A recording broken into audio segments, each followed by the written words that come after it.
Hi, I'm Mag Ruffman. This time I'm going to take you on a tour around the leaky basement and also show you how to patch a cracked wall.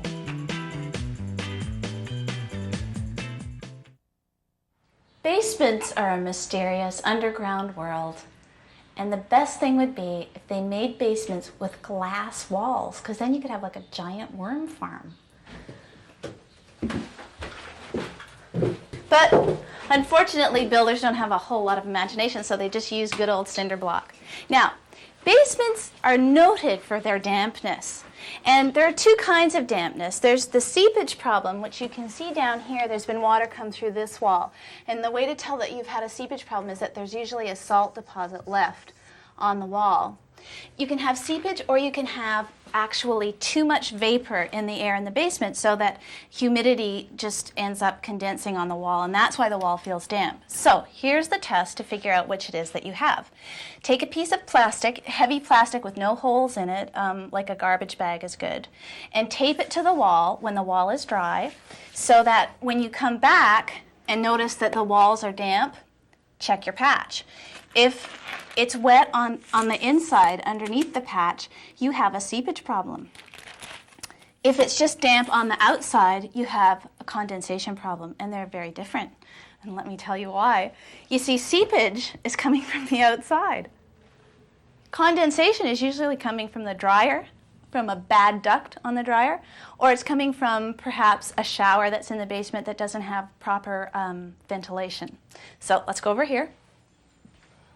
Most common culprit, if your basement air is too humid, is a dryer duct that isn't fastened properly either to the dryer or to the outlet in the wall. So check, you usually have to horse your dryer out and check behind it to make sure that the connection is tight, and check in the wall too. This one's doing really well.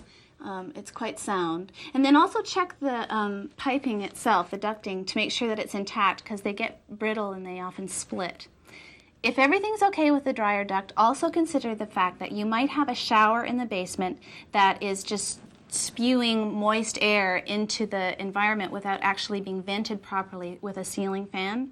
So think about that too. If you've thought about all these things and none of them apply to you, then we have to go outside, because what you have is a drainage problem.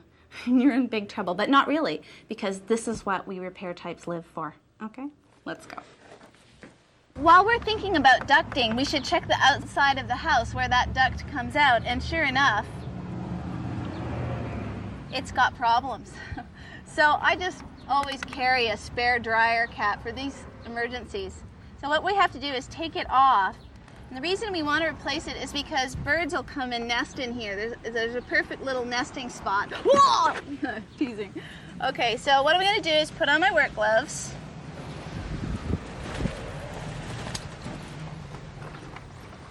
And choose an implement. This thing's probably glued onto the wall with some kind of caulking, and it's also, I can see, stapled. So let me just get the staples out, or at least up.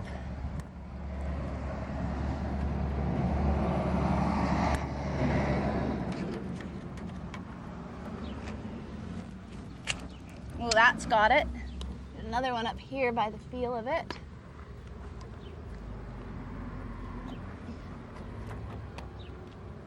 Well, if the repair just gets too picky, I say use brute force. So you get your really big bar, and you start to horse that baby right off the wall. So I'm just going to get rid of some of this fine lint.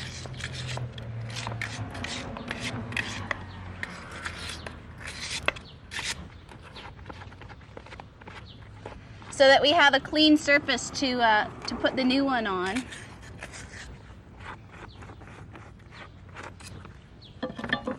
Nothing like having a spare dryer cap in your tool bucket. So that's going to fit in nicely. So I have my my spare caulking gun with me, and I'm just going to run a bead of caulk around the inside of the dryer cap so that it'll glue it on.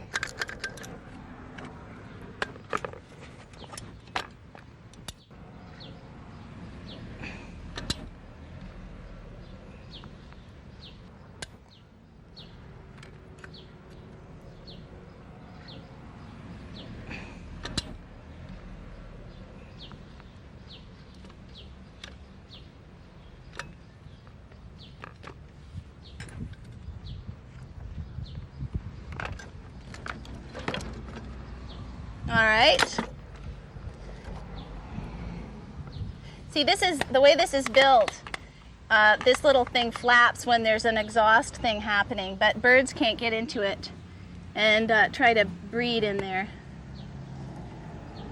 There we go. And just to be thorough, to make this seal really good, I'm going to caulk around the outside of it too.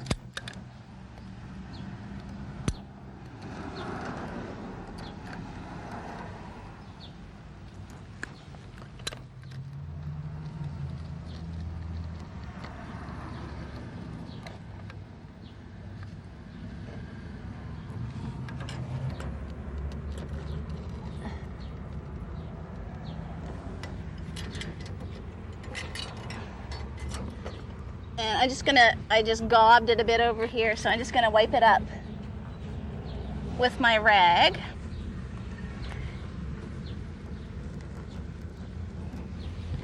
Now that caulking will be set up in about 48 hours max, so just don't use the dryer right away because the heat will impede the curing process.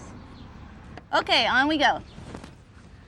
When you have seepage problems in your foundation, the first place to look is your roof. Now, there are thousands of gallons of water that fall on your roof every year. If things are working properly, the water rolls down off the roof, into the gutters, down the downspout, and either into the sewer or the water's carried away from your foundation 5 to 8 feet minimum. If things are not working properly, there are a couple of dead giveaways. So check.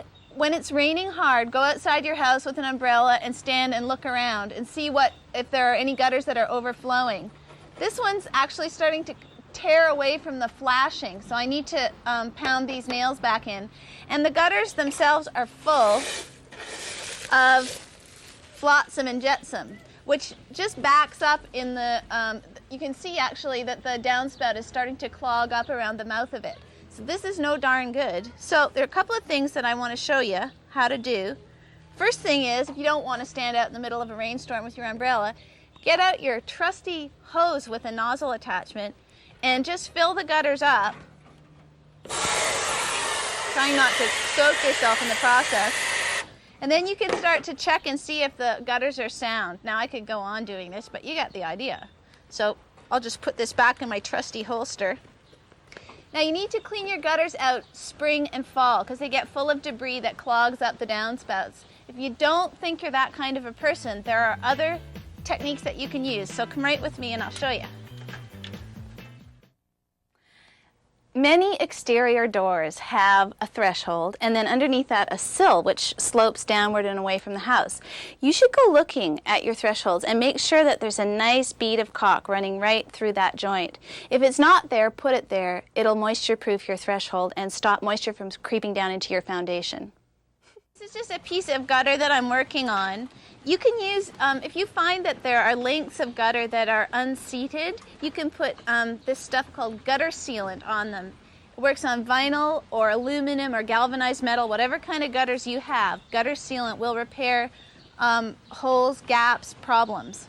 They make these little strainers for downspouts. They're inserted into the top of the downspout, and they're adjustable. So if your downspout is a really huge downspout, you can make it bigger. And this one happens to be very modest in size, so I'm going to size this down. And it's seated just at the top of the downspout. Now, when flotsam tries to clog up this drain, it can't get past this guy, and yet moisture can still go down through the top here. So it's a great little device. Also, if you're just not the type to clean out your gutters twice a year, they make this stuff. There's a couple of models, a couple of different installation types. This is just gutter webbing, and it attaches at the back like this. So you would go along and attach these clips, and they have to be tightened down with pliers. But they work really well because they just fold over and protect the whole length of your gutter from getting leaves and all sorts of debris in them. So you really don't ever have to clean them out, which is a very cool thing. This is another kind of the same thing. It's a bit more awkward to install. It's flexible plastic. You have to slide it up under the shingles. and it works okay, but it tends to collapse, and I like the rigid stuff better myself. I can't emphasize how important it is to keep your gutters cleaned out. So I want to just go back up there and reattach that piece that's coming away from the flashing. So it's come loose from the flashing. It's anchored by these two, well, a lot of nails all the way down the line, but these two are loose for some reason.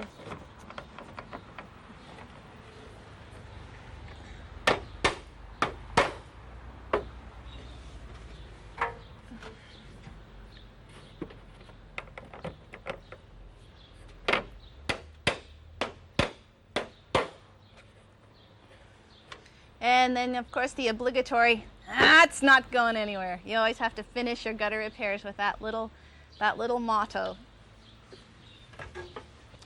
Just like gutters, downspouts should be intact and unclogged. And I beg of you, make sure that your downspouts are exiting away from the foundation. I mean, the whole point of gutters and downspouts is to protect your foundation. In this case, water leaves the downspout, flows through the brick into the foundation and onto the basement floor.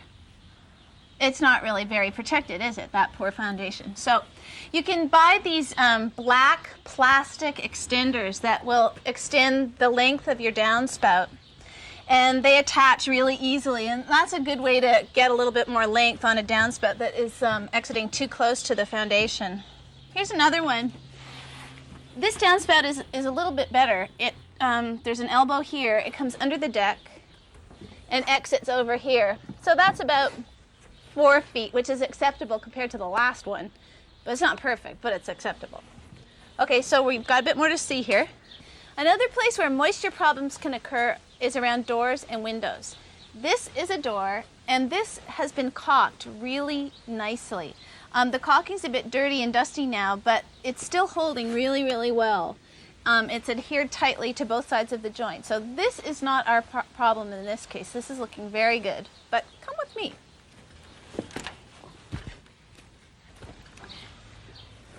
Also check to see that the slope next to your house is graded away from the foundation. In other words, what we have here is the dead opposite of what you would want. Here, there's high ground sloping to low ground, so water runs from the high ground right against the foundation and then into the basement. The ideal situation is if it sloped the other way from high to low, and the rule of thumb is about 1/4 inch to the foot down away from the foundation. If your land is graded like this, you're going to have constant moisture and pressure flowing into the basement and possibly causing cracks in the cinder block walls. So let's go inside and take a look at what you can do about that.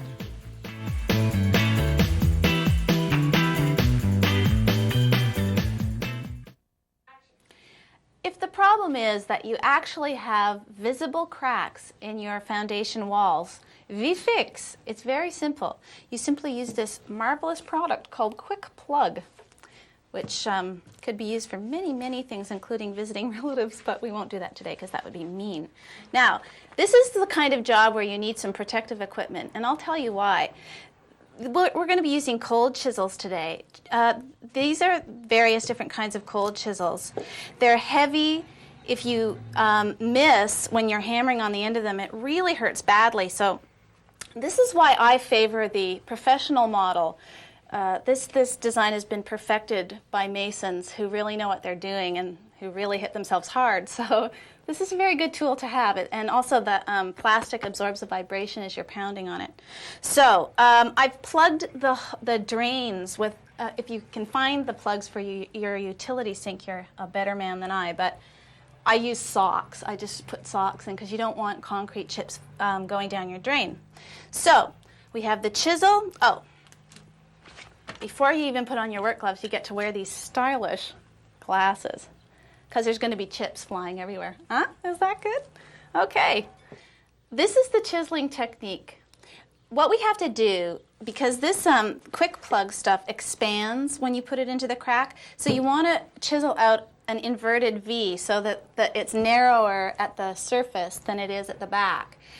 It takes a lot of work, but let me get us started so you can see what's involved.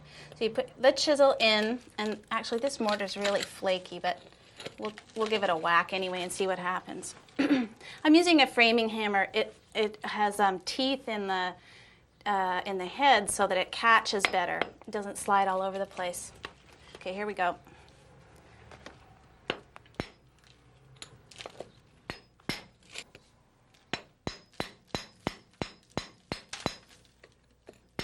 Oh, this is fascinating, isn't it? Okay, well, it didn't take 3 hours. I'm a lot better than I thought. It actually only took about 6 minutes. So what we have here now is the crack hollowed out, and we have a very rough edge here for the hydraulic cement to grip. And here we managed to, it's kind of like the crack is sort of shaped like this, so that there are two lips up here that grab and hold, and then the hydraulic cement fills in the gap. So the next thing to do is brush out all the dust and chips so that the stuff has a chance to grip.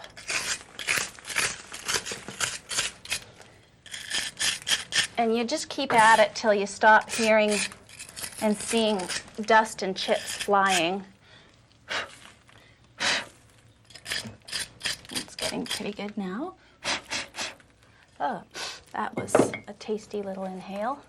Okay, there we have it. It's ready to go. Now, the hydraulic patch stuff, this concrete cement stuff, what do you call it? Hydraulic cement. It sets up in 3 to 5 minutes, so you don't want to be mixing it up ahead of the job and then coming back to it at this point. You take a break, clear away your tools, and then go mix up this stuff, which I'm about to do. I've changed my gloves so that I can work with the wet stuff now, because this stuff burns when you get it on you, so you want to have some latex gloves. And this is a coffee cup filled with water, and I'm just going to put some moisture into this crevice that we've created here, because you can actually use hydraulic cement when there's water physically moving through the walls and coming out the cracks. So, and it also takes away the remainder of the dust. We don't want any dust or the stuff doesn't hold. All right, so now I'm just going to read this to you because it enforces the dramatic kind of quality of this stuff. When mixed according to directions, hydraulic cement sets up extremely fast, becoming rock hard in 3 to 5 minutes. So we're going to have to work quite quickly here. So I'm going to pour this into my little tray. And then I'm going to add, I'm just kind of going for a consistency thing here. So it's not, I'm not measuring it. And it's 3 to 1 powder to water. And I've got it way too wet, so I'm going to add some more powder, hoping that I get the right consistency before it becomes rock hard in 3 to 5 minutes. Okay, this is getting pretty good now. You'll notice I'm still wearing my special safety glasses. That's because, like I said, this stuff burns if you get it on your skin or in your eyes, so not being one for burning eyes. Okay, here I go. I got my trowel. I'm just going to start plugging this crack.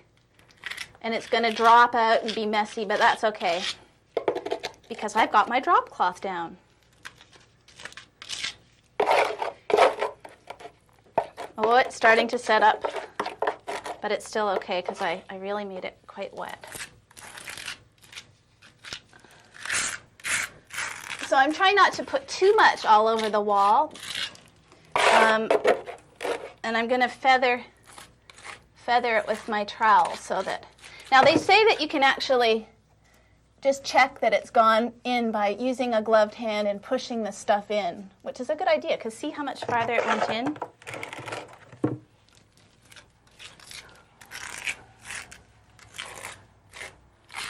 Okay, so now I'm just going to clean up around the crack. And I want it to be flush with the wall. This stuff is expanding, as I mentioned, so it will, it'll start to bulge out, and we'll have to trim it up later.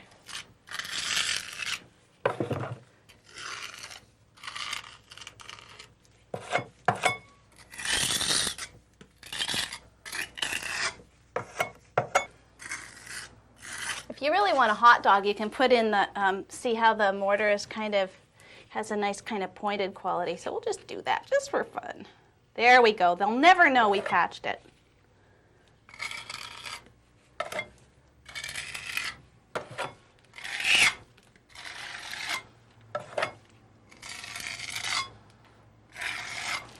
So this stuff cures in about 45 minutes, and at that point we'll come back and we'll just, if it's kind of gone puffy on us, we'll use the cold chisel again and just chip it away so that it looks really, really posh.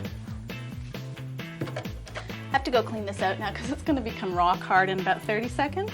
Okay then.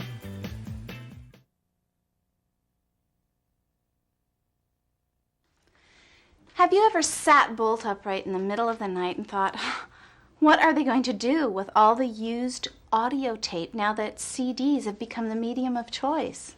Well, let me tell you, I crochet my used audio tape into attractive tool cozies.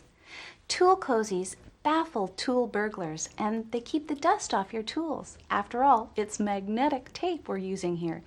Not only that, let me just show you a thing or two about audio tape tool cozies.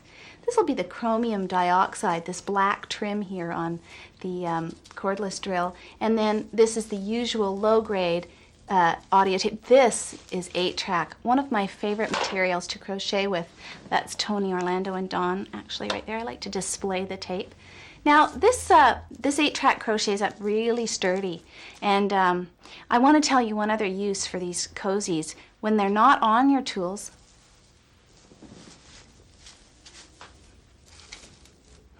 this drill just hates to part with its cozy. When they're not on your tools, they ought to be on your feet, and I'll tell you why.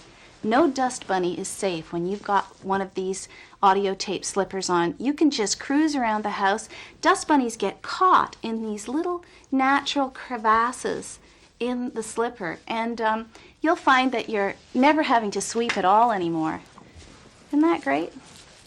Well, I hope you'll enjoy crocheting your own tool cozies.